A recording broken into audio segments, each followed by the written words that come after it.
1,00,000 మంది శివభక్తులతో కలిసి మహారుద్రాక్ష పూజలో పాల్గొనండి. వెంటనే కాల్ చేసి మీ పేరును నమోదు చేసుకోండి.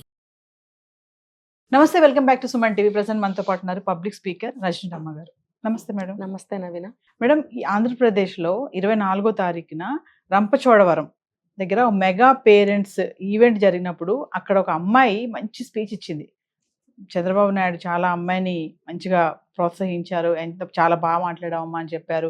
అయితే ఈరోజు ఆ అమ్మాయి సూసైడ్ చేసుకోవడం జరిగింది. 10th క్లాస్ చదివే అమ్మాయి అన్ఎక్స్పెక్టెడ్గా సూసైడ్ చేసుకోవడం. ఆ తండ్రి ఏం జరిగిందమ్మా, ఎందుకు ఇట్లా చేసావని తండ్రి ఏడుస్తున్నాడు. ఆ కుటుంబ సభ్యులందరూ ఏవో కొత్త కొత్త కారణాలన్నీ వస్తున్నాయి. అమ్మాయి ఒక లెటర్ కూడా రాసింది. అంటే ఆ ఏజ్లో సూసైడ్ లెటర్ రాసి హ్యాంగ్ చేసుకుని చనిపోవడం అని అంటే ఏవో కారణాలు ఉండొచ్చు. అయితే అందులో రాసిన మనము గమనించాల్సింది ఏంటంటే, నాకు వచ్చే ఇన్సూరెన్స్ డబ్బులు సమయం ఉంటాయి కదా, అవి పెట్టి నాన్నకు వైద్యం చేయించండి, అందరూ కలిసి ఉండండి, అన్నయ్య డాడీ మాట విను. అంటే చూడండి ఆ పిల్లల మనస్తత్వాలు. అంటే అమ్మాయి ఎక్కడైనా డిప్రెషన్ అయిందా, ఇంటి కుటుంబ వ్యవహారాల్లో పడి డిప్రెషన్ అవ్వడం వల్ల ఇలా హ్యాంగ్ చేసుకుందా, ఏం జరిగింది అనుకుంటున్నారు అసలు మీరు? అంటే సైకలాజికల్గా పాపం చిన్న పిల్ల 14 ఏళ్ళు ఏమైనా ఉంటాయి. చాలా దారుణం అండి. ఇప్పుడు పిల్లల్ని నేను చాలాసార్లు చెప్తాను, పిల్లల్ని కన్న దగ్గర నుంచి వాళ్ళని ఒక దారికి చేసే వరకు, వాళ్ళు స్వతంత్రులు అయ్యే వరకు అదొక యజ్ఞంగా భావించి పెంచాలి. అది మన బాధ్యత.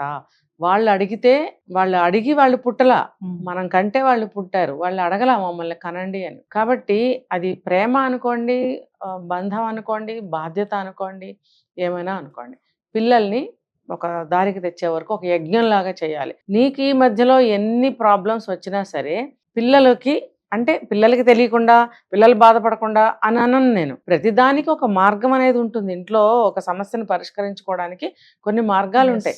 పిల్లలు లేనప్పుడు భార్యాభర్తలు మాట్లాడుకుని ఒక నిర్ణయానికి వచ్చి, ఒక బడ్జెటే అనుకోండి, లేకపోతే ఒక స్కూల్లో జాయిన్ చేయాలంటే ఆ సీట్ ఎలా సంపాదించాలనే విషయమైనా, ఏదైనా సరే పిల్లలకి వాళ్ళు లేనప్పుడు మాట్లాడుకోండి. లేకపోతే వాళ్ళు ఏమనుకుంటారంటే, పర్టికులర్గా ఈ విషయాలు నేను ఎందుకు చెప్పానంటే, అవి నా గురించే కదా, నా గురించి బాధపడుతున్నారు కదా అనేది ఒకటి వాళ్ళకి మనసు కలిచివేస్తుంది పిల్లలకి. నెంబర్ 2 ఏంటంటే, భార్యాభర్తల స్వంత విషయాలు గొడవలు అనుకోండి, అది కూడా పిల్లల మీద ఇంపాక్ట్ పడుతుంది. వాళ్ళు దేనికి దెబ్బలాడుకుంటున్నారో సరిగ్గా అర్థం కాని వయసు. ఓకే, అర్థమైనా వాళ్ళు ఏం చేయలేని పరిస్థితి. తల్లి ఏం చేస్తుంది, మీ నాన్న ఇలా హింస పెడుతున్నాడు కాబట్టి నువ్వు బాగా చదువుకుని మంచి స్థాయిలో నిలబడాలమ్మా, నాలాగా అయిపోకూడదు నీ జీవితం అని తల్లి నేర్పుతుంటుంది. సో ఆడపిల్లలు చదువుకుంటూనే ఉన్నా మనసు ఒక పక్క నుంచి పాడవుతూ ఉంటుంది. ఈ క్రమంలో మగపిల్లలు ఏం చేస్తారంటే గాలితనంగా తయారవుతారు. వాళ్ళకి చదువు సంఖ్యలు సరిగ్గా చాలా మందిలో, అందరూ అని చెప్పలేము, కొంతమంది బాధ్యతగా బాగానే చదువుకుంటారు. కొంతమంది ఏంటంటే ప్రశాంతత లేక ఎవరి మాట వినాలి, ఇప్పుడు తల్లి మాట వినబుద్ధి కాదు, తండ్రి మాట వినబుద్ధి కాదు, వాళ్ళిద్దరు దెబ్బలాడుకుంటుంటే మాకేం చెప్తారు, వాళ్ళకే అర్థం కాదు, వాళ్ళకే తెలీదు, మాకేం చెప్తారు, వాళ్ళే సరిగ్గా ఉండరు, మాకేం చెప్తారు, వాళ్ళే సరిగ్గా ఉండరు, వాళ్ళ మాట మేమే వినాలి అనే భావంతో మగపిల్లలు ఉండి చెడిపోవడానికి అవకాశాలు ఉన్నాయి. ఇంకా 3rd వన్, అమ్మాయిలైనా అబ్బాయిలైనా సరే ఇంట్లో వాతావరణం సరిగ్గా లేనప్పుడు, ప్రశాంతత లేనప్పుడు, జరుగుబాటు సరిగ్గా లేనప్పుడు తల్లిదండ్రులు కొట్టేసుకుంటారు, ఏది పడితే అది పట్టుకుని కొట్టేసుకుంటారు. అలాంటప్పుడు వీళ్ళకి మైండ్ చెదిరిపోయే అవకాశాలు కూడా ఉన్నాయి. అంటే కొంచెం మెంటల్ వచ్చేసే పరిస్థితి కూడా ఉంటుంది.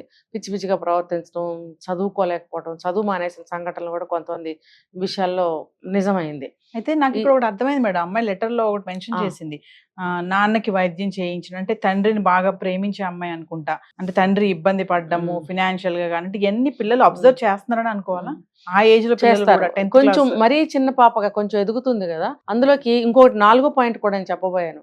ఇలాంటి పరిస్థితుల్లో పిల్లలు భయభక్తులతో, అతి బాధ్యతతో కూడా ప్రవర్తిస్తూ ఉంటారు. కొంతమంది పెద్దరికంతో ప్రవర్తిస్తారు పిల్లలు. మీరు చెప్పిన పాయింట్ ఆ కోవలోకి వస్తుంది పాప.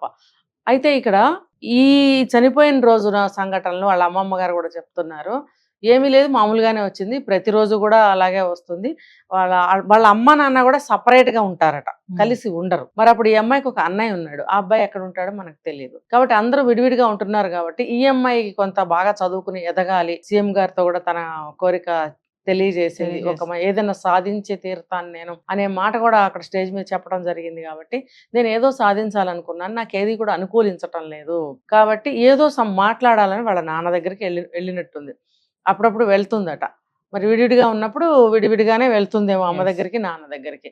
వెళ్ళినప్పుడు తన వయసుకు తగ్గ మాటలేవో వాళ్ళ నాన్నకి చెప్పుకుంటుంది. వాళ్ళ నాన్న కూడా వాళ్ళ అమ్మ మీద ఏదో ఒకటి చెప్పి, మీ అమ్మ దారికి రావట్లేదు, మీ అమ్మ మాట వినటం లేదు, నేనేం చేయను, లేకపోతే నువ్వు కూడా మీ అమ్మతో కలిసి చావండి పోయి, ఇలాంటి తండ్రులు కూడా ఉన్నారు. నాకు సంబంధం లేదు, మీ చావు మీరు చావండి, ఇలా మాట్లాడేవాళ్ళు. అంటే ఆరోగ్యం విషయం మనకి ఎక్కడ Yes. రాలేదు. అంటే రకరకాల మాట్లాడేవాళ్ళు. అతను బాగానే ఉన్నాడు. అయినప్పుడు అలాంటి మాటలు ఏమన్నా మాట్లాడి ఇంటికి వచ్చిందా? దానికన్నా ముందు ఈ పిల్లకి ఒక అన్నయ్య ఉన్నాడు. మేబీ 16, 17 ఇయర్స్ కావచ్చు. అతను కూడా ఇంట్లో గొడవలు పడటం. అంటే ఒకళ్ళనొకళ్ళు ద్వేషించుకోవడం, పడకపోవడం, అసహించుకోవడం. అంటే అసలు పడకపోవడం వేరు, ద్వేషించుకోవడం వేరు. అసలు ద్వేషం అంటే ఏంటంటే అస్సలు బిల్కుల్ ఆ మనిషి పొడంటేనే గిట్టకపోవడం అనమాట. అస్సలు ఆ నీడ కూడా సహించలేరు. అది ద్వేషం అంటే. అంతంత ద్వేషాలు ఎందుకున్నాయి? ఈ పిల్ల భాషలో ద్వేషం అని వాడింది అక్కడ. ద్వేషించుకోవద్దు. ఎందుకు ద్వేషించుకుంటున్నారు వీళ్ళు? అసలు పడకపోవడం ఏంటి ముగ్గురికి? సో వాళ్ళ ముగ్గురు మధ్యన ఈ పాప నలిగిపోతుంది. ఎందుకంటే ఇందాక మనం చెప్పుకున్నాం. కొంతమంది బాధ్యతగా ఉంటారు. ఆ బాధ్యతగా ఉండే క్రమంలో ఈ ముగ్గురు వల్ల చాలా బాధపడింది. బాధపడి ఆ పూట వాళ్ళ నాన్న దగ్గరికి వెళ్ళొచ్చిందట. వెళ్ళి వచ్చిన తర్వాత భోజనం చేయమనంటే వాళ్ళ అమ్మమ్మ, నేను బిర్యానీ తినొచ్చాను, నాకు ఆకలిగా లేదు, ఆకలేసినప్పుడు తింటాను. ఈ పాప ఎక్కడికన్నా వెళ్ళి వస్తే కూడా మరి ఇంకెక్కడికి వెళ్ళదు, ఇంట్లోనే ఉంటుంది. వాళ్ళ ఇంట్లో లోపలికి వెళ్ళి చదువుకోవడం, ఏదో ఉన్న దాంట్లోనే ఒక పక్కన గదిలోకి వెళ్ళి చదువుకోవడం, ఆకలేసినప్పుడు బయటకు వచ్చి తినడం, అంతే తప్ప వేరే ఫ్రెండ్స్ని కలవటం, తిరగటాలు అలాంటివి ఏమీ లేవు. సరే వాళ్ళ అమ్మమ్మ కూడా మధ్యలో 1, 2 సార్లు చెక్ చేసిందట. అమ్మాయి ఏదో రాసుకుంటుంది, ఫోన్లో మాట్లాడుకుంటూ రాసుకుంటుంది, రాసుకుంటుంది, చదువుకుంటుంది అన్నట్టుగా వెనక్కి వచ్చేసారు ఆవిడ. ఇంకా తర్వాత పాప ఏం అన్నం తినలేదు. ఈవిడ 11 గంటలకు నిద్రపోయిందంట. పాప భోజనం చేయలేదు. తెల్లవారేసరికి ఇవి ఉంటుంది వాళ్ళ అమ్మమ్మ గారు, కోడి కూసిందమ్మా లేగు అని చెప్పి తలుపులు తీసే వరకు వేలాడుతుంది. నేను అప్పటికి కూడా ఏదన్నా ఎక్కి అటు పక్కకి తిరిగి చూస్తుందేమో కిటికీలోంచి అనుకున్నాను. నా బుర్రకు తట్టలేదు. అంటే అది ఎంత ఊహించని సంఘటన అన్నమాట ఇది. అలా వీళ్ళుంటే అక్కడ జరిగిపోవాల్సింది జరిగిపోయింది. అంటే ఆ పాప మదన పడింది అనమాట ఆ చిన్న మనసుకి, Yes. ఎవరికి చెప్పలేక. ఒకవేళ ఇన్సూరెన్స్ డబ్బులు ఏమన్నా ఉంటే కనుక ఆ పాపకి ఏమన్నా ఇన్సూరెన్స్ చేశారా, వాళ్ళ ఫాదర్ కానీ ఎవరన్నా మనకు తెలియదు. అలాంటిది ఏమన్నా ఉంటే అవి కూడా మీరు వాడుకోండి, వైద్యానికో ఇంకోదానికో వాడేసుకోండి, కానీ బాధపడద్దు, దెబ్బలాడుకోవద్దు అన్న క్రమంలో అమ్మాయి చెప్పినట్టుంది. ఏమైనా అక్కడేదో వాళ్ళ నాన్నతో ఏదో సంఘర్షణ జరిగింది. Yes. జరగడం వల్ల ఇంటికి వచ్చి ఇంక నేను ఎవరికి చెప్పలేను, నన్ను కూడా చావమన్నారు కదా, మేబీ అలాంటి మాటలు ఏమన్నా వచ్చి ఉంటే, ఇంకా నేనెందుకు ఎవరికి చెప్పలేనప్పుడు నేనేం సాధించగలను? అమ్మ ఒక చోట, నాన్న ఒక చోట, నన్ను ఎవరు చదివిస్తారు? ఏదో అమ్మమ్మ ఒక ముద్ద పెడుతుంది, వాళ్ళు కూలినాలు చేసుకునే కుటుంబాలు. నేను పెద్ద చదువులు చదవాలంటే నన్ను ఎవరు చదివిస్తారు? పిల్లలు ఒక దారికి రావాలంటే తల్లి తండ్రి ఒక దారిలో ఉండాలి కదా. ఉండాలి. Yes. వీళ్ళే కొట్టుకుంటూ 2 దారుల్లో ఉన్నప్పుడు పిల్లలు ఎలా చదువుతారు? ఇంకా 10th వరకు వచ్చింది పాప అంటే చాలా గ్రేట్ అన్నమాట. Yes. సో అక్కడ ఏదో సంఘర్షణ జరిగింది, ఘర్షణ. ఇంక ఇంటికి వచ్చి లాభం లేదు, నా జీవితం ముందుకు వెళ్ళదు, వీళ్ళు కలవరు అనేదో నిర్ణయించుకుంది పాప. సో అలా ఆత్మహత్యకు పాల్పడింది అనుకుంటా. కానీ అంత చిన్న వయసుకి ఎన్ని సమస్యలు వచ్చినా సరే స్ట్రాంగ్గా నిలబడాలి అనే విషయం ఈ వయసు వాళ్ళకి వర్తించదు. కొంచెం పెద్దవాళ్ళైతే ఎవరి కోసం నేనెందుకు చచ్చిపోవాలి, నేను స్ట్రాంగ్గా నిలబడాలి, Yes. నా జీవితం నేను చూసుకోవాలని ఆలోచిస్తారు. ఈ పాప 14, 15 ఇయర్స్కి ఇంకా అంత లేకపోవచ్చు ఆలోచన. అంటే ఇక్కడ కేవలం తల్లిదండ్రుల నిర్లక్ష్యం అనుకోవచ్చు కదా మేడం? ఖచ్చితంగా నాకు అదే కనిపిస్తుంది. అంటే ఆ చిన్న వయసులో ఆ. అమ్మాయి సూసైడ్ చేసుకోవాలని అవును. అంత బాగా చదివే అమ్మాయి, అవును. అంతలా మంచి స్పీచ్ ఇచ్చిన అమ్మాయి, అంత ఉమ్. స్ట్రాంగ్ గా సీఎం కే చెప్పిన అమ్మాయిని Yeah. అలా అవ్వాలనుకుంటున్నానండి అని చెప్పిన అవును. అమ్మాయి సూసైడ్ చేసుకోవడం అంటే 3 days గ్యాప్ గ్యాప్ లోనే మొన్న 24వ తారీఖున Yes. జరిగింది ఇది. అంటే ఎంత అమ్మాయి మదన పడి ఉంటుంది, ఉమ్. ఎంత డిస్టర్బ్ అయి ఉంటుంది. అక్కడున్నంత ఆత్మస్థైర్యం ఇవాళ ఎందుకు కోల్పోవాల్సి వచ్చింది అని అంటే, మేబీ ఆ ఉత్సాహంతో భవిష్యత్ ప్రణాళికలు ఏమైనా వేసుకుంటూ ఒకసారి మాట్లాడొద్దాము Yes. అని వెళ్ళి ఉంటుంది. అక్కడ ఈ అమ్మాయికి ఎదురుగా అనుకున్నట్టుగా అది జరగలేదు కాబట్టి ఈ అమ్మాయి అప్సెట్ అయింది. అంతేగాని నా జీవితం నేను స్ట్రాంగ్ గా నిలబడాలి అని ఆలోచించేంత వయసు కూడా, వయసు కూడా కాదు. తెలివితేటలు కూడా ఆ విషయంలో లేవు ఆ Yes. పాపకి. కాబట్టి ఏ సమస్య వచ్చినా స్ట్రాంగ్ గా నిలబడాలమ్మా అని చిన్నపిల్లలకి మనం చెప్పలేం.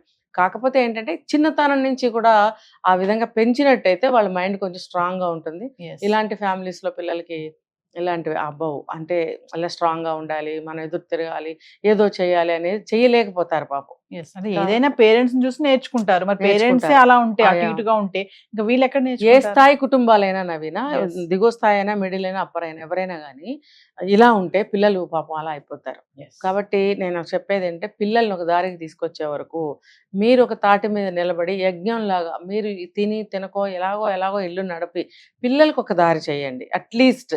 ఓకే. మీరేదో బ్రహ్మాండంగా ఏదో చేసేయాలని అనుకోకపోయినా, మినిమమ్ డిగ్రీలు చదివించి, వాళ్ళ కాళ్ళ మీద వాళ్ళు నిలబడే స్తోమత, తెలివితేటలు, ధైర్యము, యెస్. అలాంటి స్ట్రాంగ్‌నెస్‌ని వాళ్ళకి మీరు ఇవ్వగలిగితే ఆహ్, కనీసం వాళ్ళ బ్రతుకు వాళ్ళు బ్రతకగలుగుతారు. కానీ యెస్. ఇలా చేయకండి దయచేసి పేరెంట్స్‌కి నేను చెప్పేది ఇదే. Thank you.